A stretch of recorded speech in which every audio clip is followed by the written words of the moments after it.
Hey, what is up, guys? Welcome back to the FC's Football channel, and today we are back with the match preview, the match reaction, of Manchester United 2, Villarreal 0. And look, we can talk about the performances, but the main point of this game was to get the 3 points, and not just get the 3 points, but to qualify for the next round of the Champions League. And look at that, we have done just that. 10 points. We beat Atalanta once and drew with them, so they can't overtake us. Even if they get 6 points, we've beat Villarreal twice, so they can't overtake us. So we are through. It's just more about now where will we finish? Will it be top spot, or will it be second? Let's hope it's top spot. And look, what do we make of the game? Were we great? Well, I think we all know we weren't. But that's not what we expected. Like I keep saying, the point of today from Michael Carrick was just simply survive. Survive, don't win, and just wait it out. Wait it out until we get the new manager in. Whether that's Pochettino, whether that is Julian Nagelsmann, Brendan Rodgers, Eric Ten Hag, whether it is Ernesto Valverde from, formerly of Barcelona, whoever it is, we get after Carrick. Carrick has done his job. Now it's time for the board to buck their ideas up, get that manager sorted, and get them in charge for the Chelsea game, because I cannot put up with another game like this, because we were dreadful today, really. I don't think we were good at all. We scored a lucky first goal from a mistake, and then Villarreal had to open up, and that's where the second goal came from, and that's where a third could have come from if we scored slightly earlier. We weren't good enough today, but that's nothing new, because it's the same football we played under Solskjaer, because it's the same coaching staff, it's the same everything. Just a new lick of paint. It's just a new, it's just like I keep saying, it's just a new face at the head of this coaching staff. And like Paul Scholes said it, these guys shouldn't be here. And the quicker we can get them out of this club, the quicker we can move on. And the quicker we can be better as a footballing club.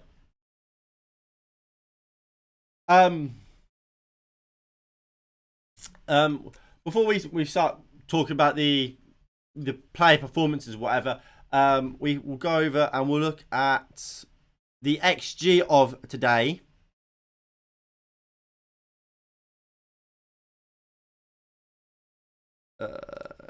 Is it going to work? There you go. So the XG today was Villarreal 0.62, Man United 1.27. So look, I mean, it suggests it was a fairly close game. And look, if Villarreal don't make that mistake which leads to the Ronaldo goal, I don't think we win today. But look, that's not the important thing, is it? They did make a mistake, and we did win the game, fortunately enough. Boring game, but mate, I'm glad Sancho got his goal. I am as well. Right, Maguire speaking. What's Maguire saying?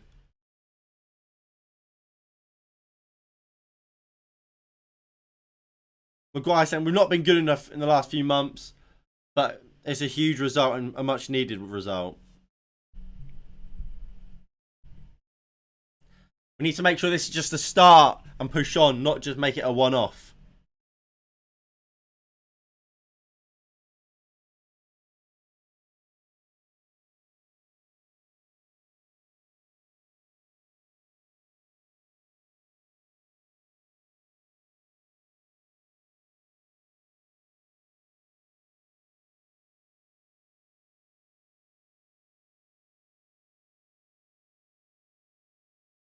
So Maguire there kind of saying what I was saying earlier, that both teams would have been happy with a draw, but obviously if they were trying to snatch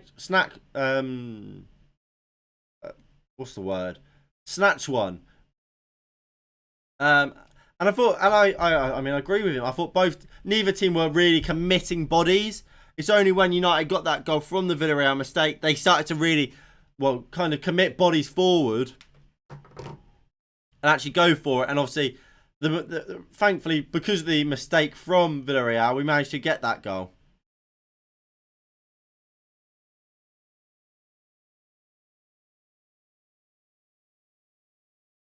And he's saying now, look, when you've got Cristiano Ronaldo up top, it's important to keep clean sheets because you've always got goals up top. And that's true.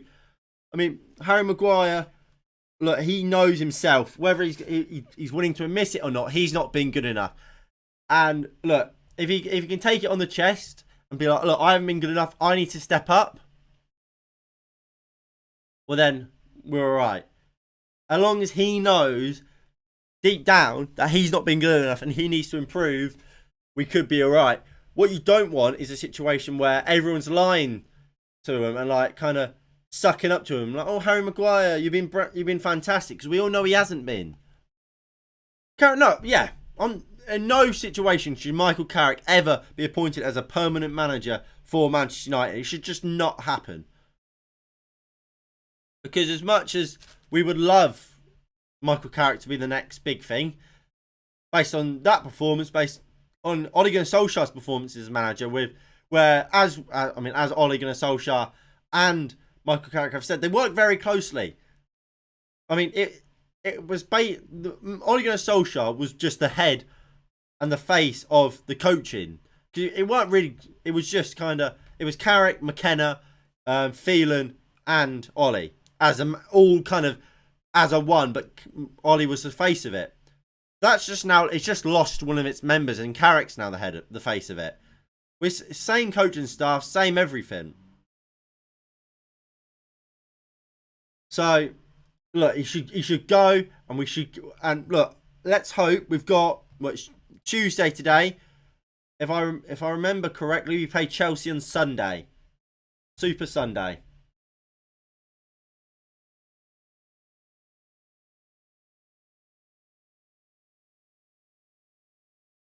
Yes, so we play them on Sunday, Chelsea. We've got what does that give us? Wednesday, Thursday, Friday, Saturday. 4 days. That gives us 4 days to go find a manager. Hopefully Pochettino or Erik ten Hag. And by the sounds of it, we've already been working on Pochettino. Get that deal done and get him brought in ASAP. So these players, the new coaches can start working on these players instantly. Chelsea almost score here. Somehow they haven't. So that's where we have to go from here. Forget about the result, the performance, because we should never have to see Michael Carrick manage Manchester United ever again. Get the coaches in. This is now where the board have to show intent. Get the new manager in. Get Pochettino. Let Zidane take over at PSG. Get the manager in. Who do I prefer, Poch or ten Hag? I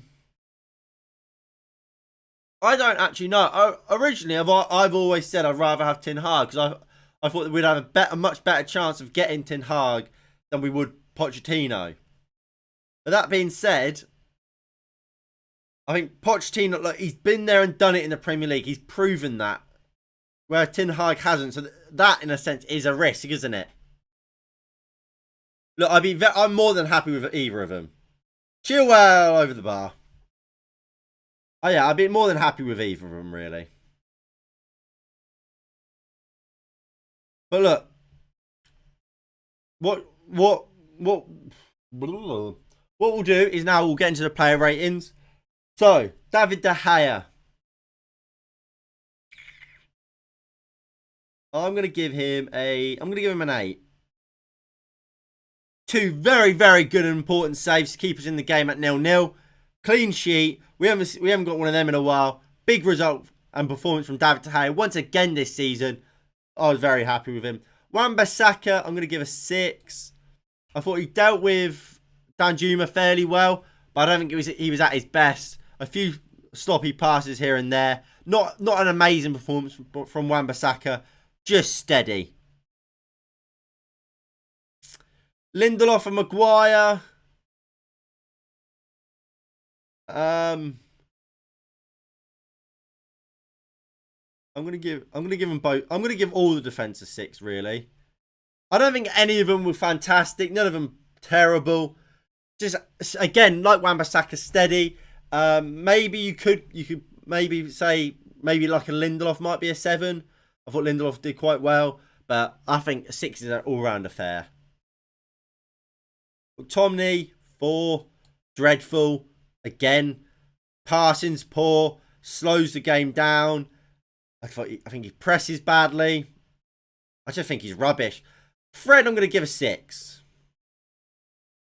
Look, at the end of the day, is Fred good enough? No, he's not good enough. But look, he had a big part to play in both goals.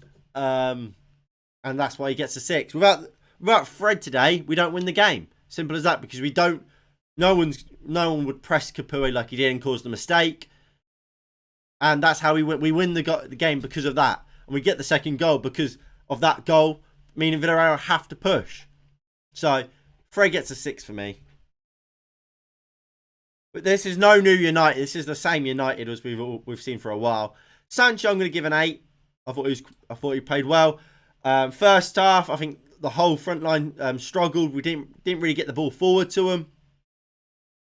But Jadon Sancho, he was a shining light. Second half, again, fantastic. Getting the ball down, running at people. He got his goal in the end. I thought he was fantastic today, Jadon Sancho. 8 for me. Donnie Van Der Beek. Him and Martial, I'm going to give 6s. Look, when it comes to Donnie Van Der Beek, I think his best role is as a number 8, alongside a Matic, maybe alongside a McTominay and a Fred, but definitely alongside Matic. He can get the ball down, he can play through the lines and get the ball forward to a number 10 in Bruno Fernandes, and we saw that against Watford. I think he struggles a little bit more as a number 10. So, I don't get this obsession that Van Der Beek is a number 10. He's proven time and time again his best role at Manchester United is as a number 8. To stop playing at number 10. I just don't get it. Martial, every time he got the ball, he looked good. Held the ball up really well. I think what the idea that we constantly kept swapping and changing who was at number 9 in that first half didn't help us. I do just think playing Donnie Van Der Beek and Martial today was just a weird selection, especially as number 10 and as a left winger, because them two players are best when they've got the ball and you're going to be looking to dominate the ball, and because they know when to pass it, they know they're very good at build-up play. But we didn't look to have build-up play today. The idea of today was get the ball and on the counter-attack, go long. Try and play them eye-the-needle passes, which is what Rashford and Bruno are brilliant at. Rashford will just run. And that's the type of game we played today, where it was just hoof it diagonal and let the left winger run at it. That is Marcus Rashford's game. That's not Martial's game. That's not Van Der Beek's game. But that is Bruno's game. To play them unbelievable long balls, hoping for the best. So I think I just don't feel like look, they definitely deserve to play after their performance coming on against Watford. It just weren't their type of game. But when they did get the ball, they did do well. So that's why they both get 6s. And Ronaldo, he's going to get a 7.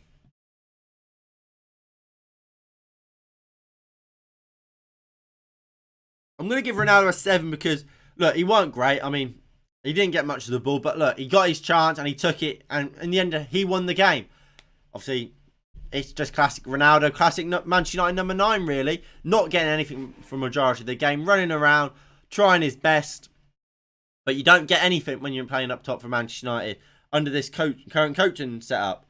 And until that changes, that will always be the same. Cavani struggled, Greenwood struggled, Martial struggled, and Ronaldo struggled, playing at number 9.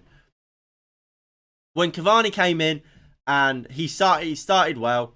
He started fairly poorly. I said that the problem isn't Martial, wasn't Greenwood, wasn't Cavani, it was the coaching setup. But especially at the end of last season, when Cavani started scoring more often, people were like, oh no, you're just making excuses for Martial. Well, look at Ronaldo this season. He's fed up. He ain't getting chances because this coaching setup, isn't designed to create chances for our number 9. It just isn't. So they struggle. And again, happened exactly the same today. But a mistake has led to Ronaldo getting a chance and he took it. The bench players, Rashford, I guess he gets a 7. Was fairly lively. I mean, the game suited him more. Obviously, there was tired legs as well. Obviously, played a big part in Sancho's goal, so 7. Bruno,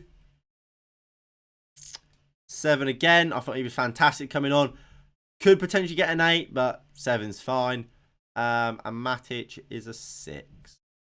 Not great. I can't think of him doing anything. And Mata came on for about 12 seconds, so he's not even going to get a rating. And then Michael Carrick. What should I give Michael Carrick? I'll give him a 3. Won the game, played poor football, but I mean, at the end of the day, his job wasn't to get us playing amazing football because he's not going to be the long-term coach. His job was... Sorry, I've got a sore throat. His job today was get the 3 points or not lose. If we can qualify, brilliant. And put us in a situation where for the next manager can come in knowing Champions League is sorted. Don't have to really worry about that. And we can focus on the Premier League. Exactly. I mean, if that was Ollie, he'd probably get a 2. But at the end of the day, we won the game. So, you know what? I'll give him I'm going to give him a 5. Because I feel like if we won under Ole Gunnar Solskjaer, he would have got a 3. But because Carrick is the interim, he's not... His job isn't to get us playing amazing football. It's just to get us... Well, it was just to get us through. Get us... Put us in a situation where the next manager doesn't have to worry about the Champions League. And he's done that. So he's done his job today. Against Chelsea, we put a performance like that and we lose. He gets a 0 under him. Because his job at that point will be get us playing a little bit. Get us competing with Chelsea.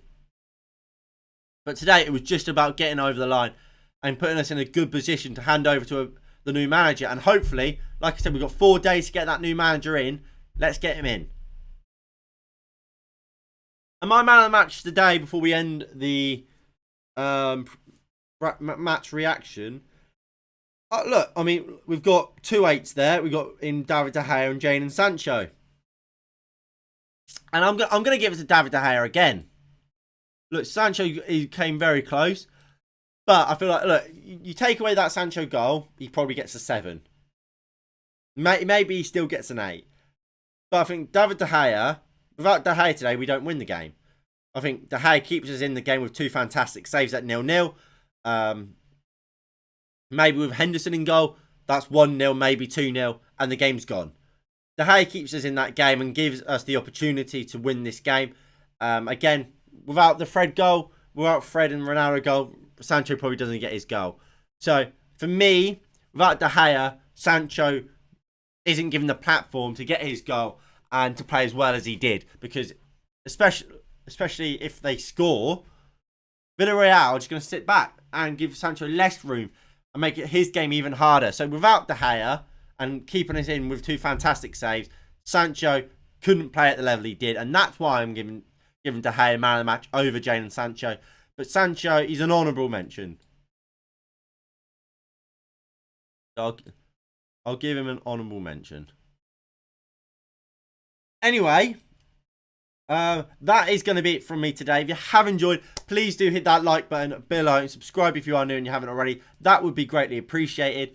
Obviously, we'll be back for the Chelsea game where there'll be a preview, a watch log and a match reaction for that. And hopefully, we should also have a Premier League preview for this week's fixtures. But yeah, so that's about it. Thank you all for watching. And I'll see you all in the next one. In a bit. Peace. Oh, I've gone the wrong way.